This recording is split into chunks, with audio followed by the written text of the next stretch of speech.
this week's One Image My Edit. In this tutorial I'm going to show you how to create realistic looking shadows. So this can help make your images look a little bit more three-dimensional. If you're doing composite stuff, then this is going to really help you as well. But it can help in certain scenarios, and it's just a really good trick to be able to do. So it's really simple, really quick. So let's jump in. So the first thing we want to do then is select subject. I'm going to select this horse. This is going to be our main subject. So I'm going to come up to the top here and go to the object selection tool. And then I'm going to just literally draw a little box over the horse there, and we'll get a nice selection. So come to the top and click select a mask. And that's going to give us the ability to move some of these sliders, but we don't need to. It's a really good selection, but you can move these sliders here and that will help get a better selection for you. So we want to then create a new layer with a layer mask. So that's the output 2, and then just click OK. And you can see that there's our horse. So let's bring the background image back. So just click on the little eye there.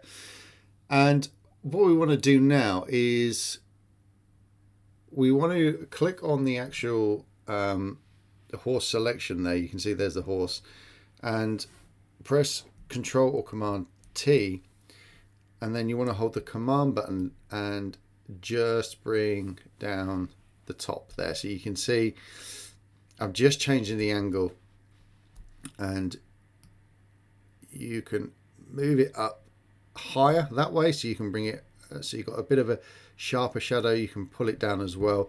So depending on what your subject is, just want to get the angle right. So then we can click and literally I'm not pressing anything, I'm just moving this around now, and we want to make sure that obviously matches up well.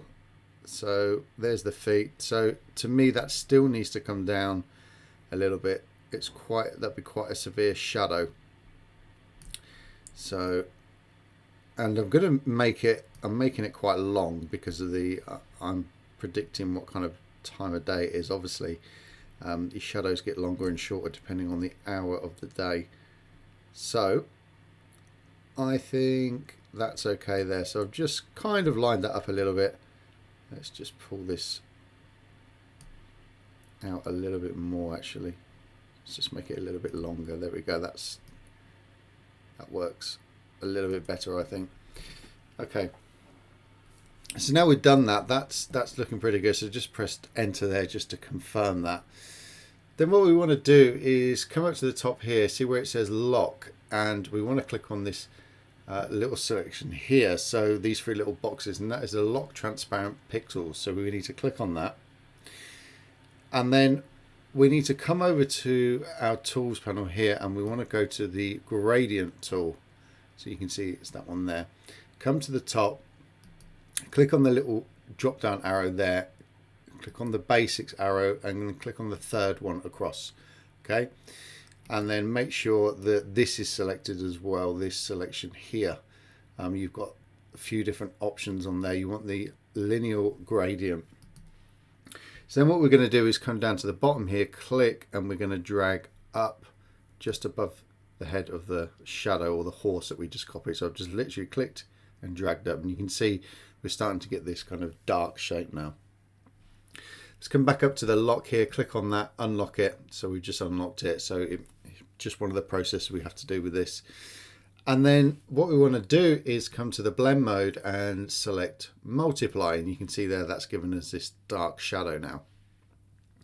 So the next step then is to actually blur this because it's way too sharp. So come up to filter and then go to blur, and then come down to Gaussian blur, and depending on your picture will determine how much blur you want to be using. So we've got some of selection there that actually picked out some of the image when we were making selection of that shadow, but that's not to worry about. We can get rid of that. So I think for this we want to be around, I mean that's quite natural looking for me, I would say. Now what will generally happen as well is that this top half would be a lot more blurry than the bottom half, and we're kind of getting that natural looking effect. So let's just say okay to that. And we're going to use, if this happens to you as well, it's just because when I was selecting, I used the quick object tool and I just selected it and it's picked it up. These other shadows. Just go to the eraser tool. Can you see here these lines? Just go to the eraser tool. That's just going to erase them lines away. It just picked it up for some reason. So that's that's that process. And then let's go to the opacity and we can drop that down as well. So remember, you still have the option of dropping that opacity down.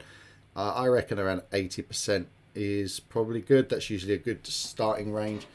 Yeah, and that looks pretty natural. So if we just come to the history panel, click on the camera icon there, you can see that, there you go, that's the before and that's the after. So it's giving you a really, really good, really realistic looking shadow there. The main thing you need to consider is the direction of the light. So you need to be following the direction of the light. If you start putting shadows in the wrong directions, that's when it's going to look odd and it won't look real. But that's how you do it. It's a really simple process, like I said, but it can have a massive impact on your images. And sometimes you need to be adding in shadows, especially if you're doing composite stuff as well. So I hope you enjoyed that, and I'll see you on the next one. Take care. Bye-bye.